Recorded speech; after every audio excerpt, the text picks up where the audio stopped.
Nobel পাইছে না? এখন বাকি কি? জাতিসংঘের মহাসচিব সে যদি বাংলাদেশে পশ্চিমাদের এজেন্ডা পুরা বাস্তবায়ন করে দিয়ে যেতে পারে, নির্বাচন যত দেরি হবে তত সুযোগ পাবে। তখন দেখা যাবে পশ্চিমাদের সব এজেন্ডা বাস্তবায়ন করে দিলে পশ্চিমারা তারা আরেকটা পুরস্কার দিবে, জাতিসংঘের মহাসচিব। আপনাদের এই ভাই যে কথাটা বলছে এটা হালকাভাবে নিয়েন না, এদের ব্যাপারেও সাবধান থাকতে হবে। আরেকটা অমুসলিম সম্প্রদায় স্বাধীনতায় হাত দিতে চাচ্ছে, এটা হচ্ছে ঈসাই জামাত, খ্রিস্টান মিশনারি। আপনারা এটিএন বাংলা নিউজে দেখেছেন, যুবকদেরকে ঘুরাইতে নিয়ে গেছে পর্যটনের নামে, 100 যুবককে তারা ধোকা দিয়ে খ্রিস্টান বানায় ফেলছে। ওরা পরিচয় দেয় যে তারা মুসলমান, তবে ঈসার উম্মত মুসলমান। নাউজুবিল্লাহ, ঈসার উম্মত মুসলমান না খ্রিস্টান? এইভাবে তারা খ্রিস্টান বানাচ্ছে, তাদের সংখ্যা বাড়াচ্ছে। তাদের মূল টার্গেট হচ্ছে পার্বত্য চট্টগ্রামকে আলাদা করবে। মায়ানমার থেকে নিবে আরাকান, ভারত থেকে নিবে মিজোরাম।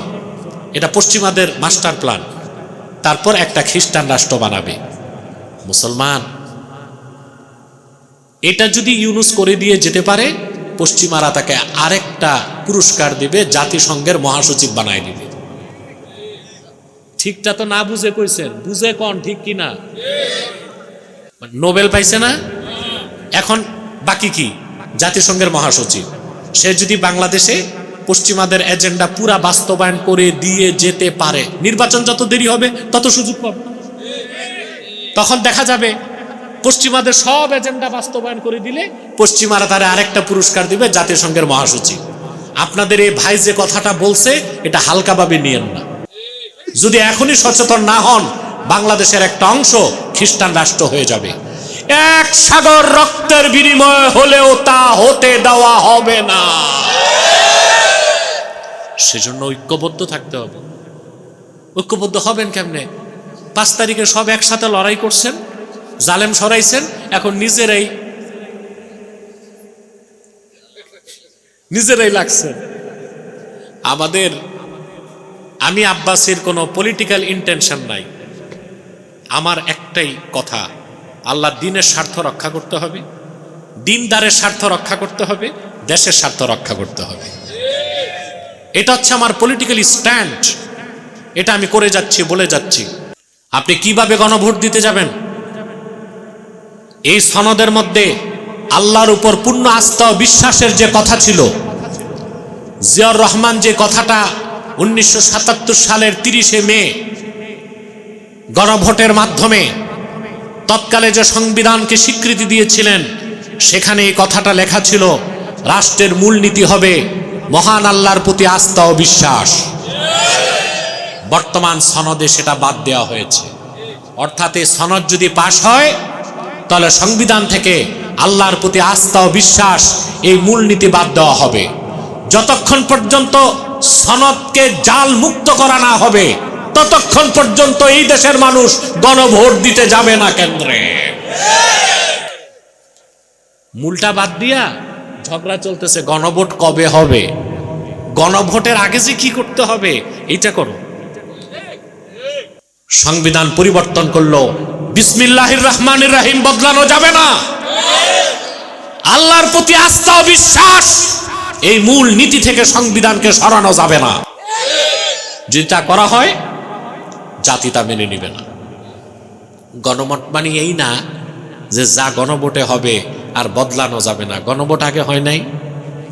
1977 সালে 30শে মে হয়েছে কিনা? কথা বলে না, হয়েছে? তারপর যা ছিল সনদ সংবিধানে বদলানো হয়েছে কিনা? আবার 1985 সালে গণভোট হয়েছে কিনা? কথা বলে না। যা ছিল সংবিধানে বদলানো হয়েছে কিনা? তা আবারও মনে করেন গণভোট হইল, সনদ পাশ হইল, সংবিধান হয়ে গেল, তো 2/3 ভোট যে দল পাবে সংবিধান বদলাতে পারবে কিনা? কথা বলে না। পারবে। তাহলে আমাদেরকে সুতা আর মিথ্যার উপর রেখে দেশকে ধ্বংসের দিকে ঠেলে দেওয়া হচ্ছে। দেশকে বাঁচাতে হলে, সুন্দর রাষ্ট্র পেতে হলে সুন্দর সমাজ লাগবে। সুন্দর সমাজের জন্য সুন্দর পরিবার লাগবে। সুন্দর পরিবারের জন্য সুন্দর মানুষ লাগবে। সুন্দর মানুষের জন্য তাকওয়া লাগবে। আপনাকে সিস্টেম বদলাতে হবে, আর সিস্টেমটা একদিনে বদলানো যাবে না। শিক্ষা, সংস্কৃতি, রাজনীতি, অর্থনীতি সকল ক্ষেত্রে তাকওয়া ভিত্তিক নীতিকে অনুসরণ করতে হবে। শিক্ষা ব্যবস্থায় এমন শিক্ষা থাকতে হবে যার মাধ্যমে আমাদের অন্তরে আল্লাহর ভয় সৃষ্টি হবে। আমার ভাইয়েরা, ঈমান আনার পরে আল্লাহর ভয় তাকওয়া ছাড়া কোনোদিন কোনো মানুষ ভালো হতে পারে না, চরিত্রবান হতে পারে না। সাময়িক যদি সে ভালো থাকে, সেটা পরকালের ভয়তে নয়, ডান্ডার ভয়তে।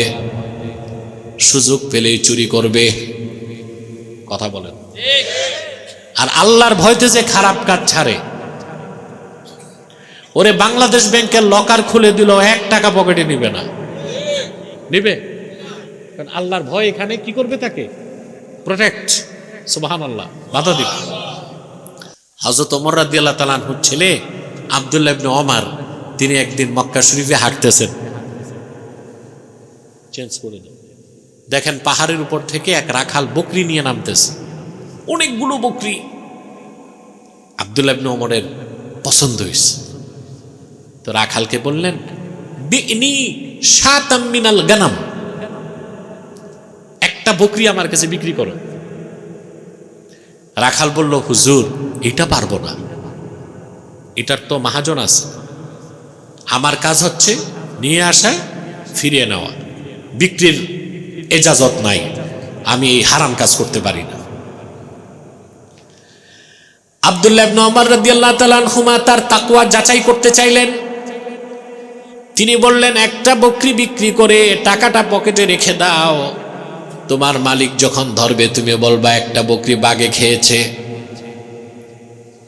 পরীক্ষা নিচ্ছেন। মরুভূমির সরল সহজ বেদুইন রাখাল জবাব দিল, আমি আমার দুনিয়ার মনিবকে বুঝ দিতে পারবো, কিন্তু আপনার কাছে প্রশ্ন, ফাআইনাল্লাহ,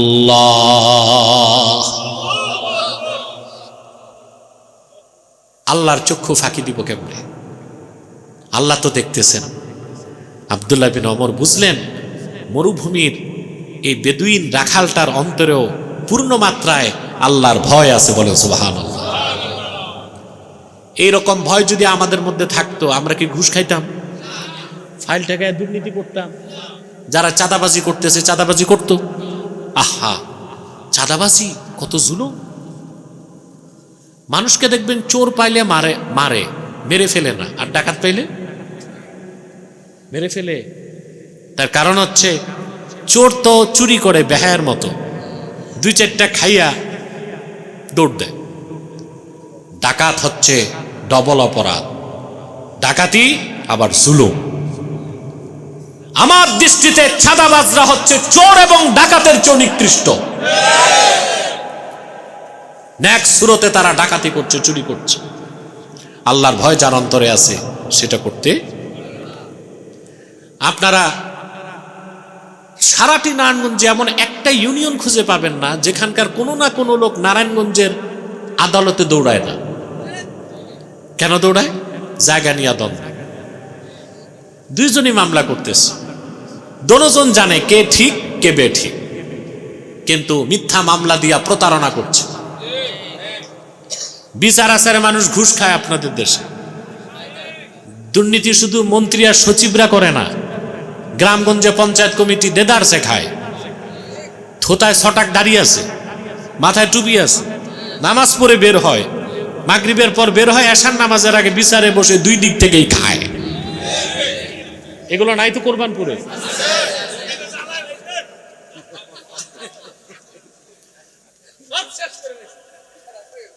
প্রিয় ভাইরা, আল্লাহর ভয় যার আছে এগুলো করবে সে?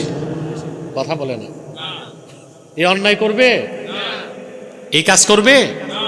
অতএব আইন দিয়ে মানুষকে ভালো বানানো যায় না, আল্লাহর ভয় তাকওয়া দিয়ে মানুষকে ভালো বানানো যায়, বলেন সুবহানাল্লাহ। সেই জন্য আল্লাহ তাআলা বলেছেন, আল্লাহকে ভয় করো। আল্লাহকে ওয়াকুনু মা, আপনারা বসেন, কেউ দাঁড়ায় থাকবেন। আল্লাহকে ভয় করো। কাকে ভয় করতে হবে? করবেন? কথা বলে না। সর্বাবস্থায় আল্লাহর ভয় অন্তরে রাখবেন। মনে রাখবেন মুসলমান, যারা আল্লাহকে ভয় পায় তার মানে এই না তারা ফেরেশতার মতো হয়ে যাবে, গুনাহ করবে না। পার্থক্যটা কি? যেই পুরা কপাল আল্লাহকে ভয় পায় না, সে গুনার পর গুনাহ করে তওবা করে না। আর যে বান্দা আল্লাহকে ভয় করে সে গুনাহ করলে তাৎক্ষণিক আল্লাহর কাছে আত্মসমর্পণ করে তওবা করে। সুবহান।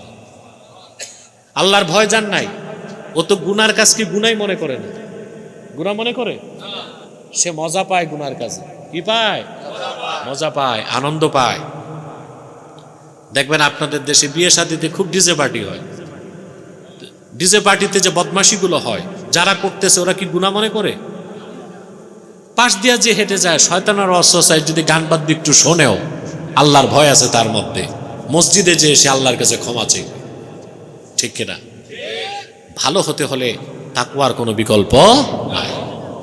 আমাদের দেশকে দুর্নীতি মুক্ত করতে হলে আইন দেওয়া সম্ভব না, গোটা শিক্ষা ব্যবস্থাকে পরিবর্তন করতে হবে। এমন আমলা, এমন ক্যাডার, এমন অফিসার তৈরি করতে হবে যারা একদিকে হবে সচিব, উপসচিব, আরেক দিকে হবে বুজুর্গ, চরিত্রবান, নেককার, পরহেজগার। তখন দুর্নীতি ধরার জন্য দুদক লাগবে না। আল্লাহর ভয় যার নাই সে দুর্নীতি করার আগে চিন্তা করে দুদকের কমিশনার দেখে কিনা। কিন্তু যে ব্যক্তি আল্লাহকে ভয় করে অন্তর থেকে, সে কোনো কমিশনারকে ভয় পায় না। সে জানে আমার কাঁধে আল্লাহর পক্ষ থেকে 2 জন কমিশনার বসে আছে। কিরামান কাতিবিন। এই চিন্তা, এই অনুভূতির কারণে সে গুনার কাজ করে না। অতএব আল্লাহর নির্দেশ সূরা তাওবা 119 নম্বর আয়াত, প্রথম নির্দেশ ইয়া আইয়ুহাল্লাযীনা আমানুত্তাকুল্লাহ, ঈমানদারগণ আল্লাহকে ভয় করো। দ্বিতীয় নির্দেশ ওয়া কুনু মাস সাদিকিন, সত্যবাদীদের সঙ্গী হও। এই দ্বিতীয় হুকুমটা একটু ব্যাখ্যা করব। ধৈর্য আছে? ওয়া কুনু মাস সাদিকিন, আল্লাহ বলেছেন সত্যবাদীদের সঙ্গী হও। সুবহানাল্লাহ। কিন্তু বিপদ হচ্ছে আমরা সত্যবাদী চিনি না।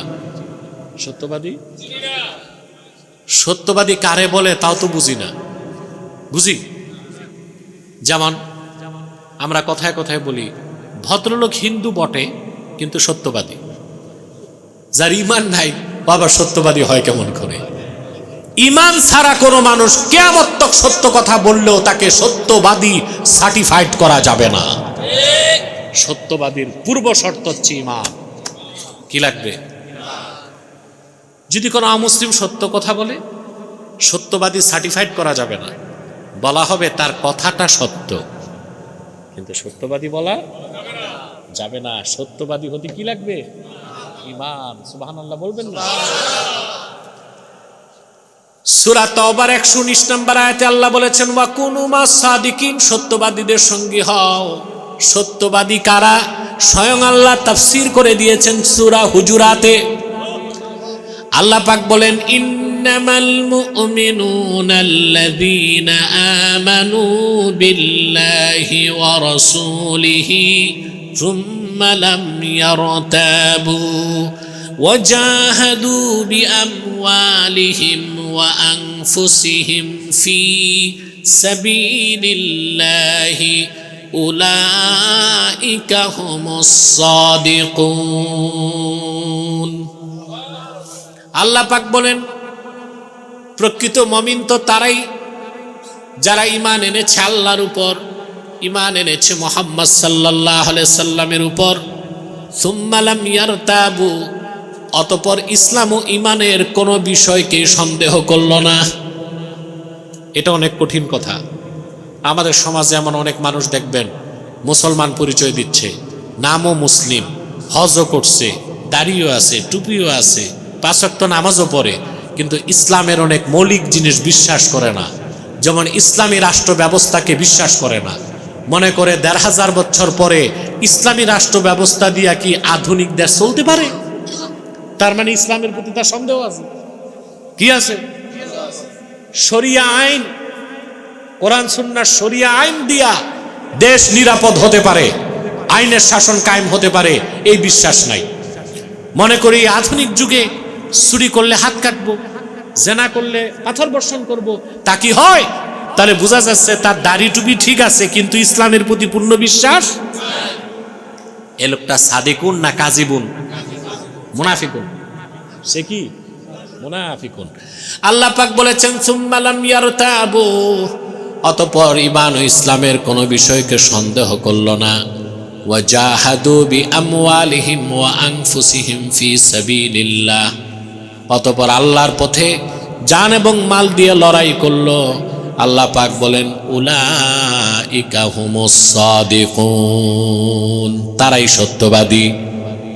তার মানে সত্যবাদী হবার জন্য প্রথম লাগবে ঈমান, 2 নম্বরে লাগবে ইয়াকিন, 3 নম্বরে লাগবে জিহাদ ফি সাবিলিল্লাহ, জান এবং মাল দিয়ে। এই 3টা জিনিস যার মধ্যে পাওয়া যাবে সেই সত্যবাদী। ঈমান নাই, ইয়াকিন নাই, সারা জীবন সত্য কথা বলল, সত্যবাদী সার্টিফিকেট পাওয়া যেতে পারে না। আল্লাহ পাক বলেছেন ওয়া কুনু মাস সাদিকিন, সত্যবাদীদের সঙ্গী হও। এখন কাদের সঙ্গী হবেন? কেমন পীর সাহেবের মুরিদ হবেন? কেমন নেতার কর্মী হবেন? এখানে কিন্তু মেসেজ আছে। কি আছে? আছে কি না? আপনার পীর সে আপনার নেতা, আধ্যাত্মিক নেতা। এখন পীরের সোহবত লাগবে না, কিন্তু পীর সত্যবাদী কিনা এটা দেখতে হবে। যেই নেতার পিছে দৌড়াবেন, আপনারা তো আর আখেরাতের জন্য দৌড়ান না। চাঁদার বাটওয়ারা, মালপানি, আহা 5 তারিখের পর কত যে নেতা দেখলাম বের হইছে, শুধু মোটর শোভাযাত্রা। কে যাচ্ছে? কই চিনবেন না, এটা জেলে ছিল, এটার নাম হচ্ছে জুতা পেন্টু। পিছনে কে? এটা হকি স্টিক বল্টু। নামগুলো স্পেশাল, কত ইউনিক নাম। তো পিছনে কারা? ওগুলো চেলা চামুন্ডা। না, আপনি যাকে নেতা মানবেন তাকে সত্যবাদী হতে হবে। দেখতে হবে তার ঈমান আছে কিনা, ইয়াকিন ঠিক কিনা, ইসলামের বিশ্বাস আছে কিনা, ইসলামী আকীদার বিশ্বাস আছে কিনা, ইসলামের প্রতি দরদ আছে কিনা, মুসলমানের ভালোবাসা আছে কিনা, দেশের প্রতি দায়িত্ব আছে কিনা, নামাজ পড়ে কিনা, সত্য বলে কিনা, তাকেই নেতা মানতে হবে। মিথ্যাবাদী মুনাফিকদের পিছনে দৌড়ায় 54 বছরে কিচ্ছু পার নাই। সত্যবাদীদের সঙ্গী হতে হবে। ওয়া কুনু মাস সাদিকিন, সত্যবাদীদের সঙ্গী হও। আল্লাহ কবুল করুন।